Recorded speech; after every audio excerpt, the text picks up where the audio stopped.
Hello guys! Hello mga idol! Isang mapagpalang araw sa ating lahat. Ngayon pala ay Sabado ng umaga.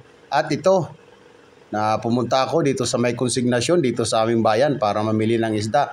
At yan, nakabili nga ako ng yellowfin sa halagang 200 piso. Ayan, 3 peraso. Malalaki na mga yellowfin. At wala namang wala namang oil spill. Malayo naman pinagkukuhanan ng yellowfin. Mga yata yan West Philippines Sea, tsaka parting Palawan ata yan. At yan, yung ulo niyan, sasabawan natin mga ka-journey para maisustansya naman at makabawi tayo sa ating nawawalang bitamina sa ating katawan. At dito panalo tayo sa mga talbos-talbos. At yan ang isang ulo, laki sinabawan natin sa kamatis, meron talbos at merong sibuyas dahon. Goods na yon mga ka-journey. At tara, kain na po tayo mga ka-journey. Ayan na po ang ating lutong sabaw.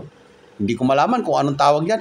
Basta sabaw. At ito, yung isang malaki, inihaw na natin para maiba naman ulit. At yan, na-istay medyo goods yan. At medyo mura lang ang kilo kasi. Medyo abot kaya lang mga ka-journey. At medyo swerte tayo ngayon at yung isda nga na yellowfin ay dagsa ngayon. Marami, pati yung mga tulingan mga ka-journey. Talagang panalo ka sa pagbili mo ng isda pag nasa konsignasyon mga ka-journey. Kaya nakasanayan ko na talaga. Pagka meron akong pambili ng isda at dito na ako didiretso.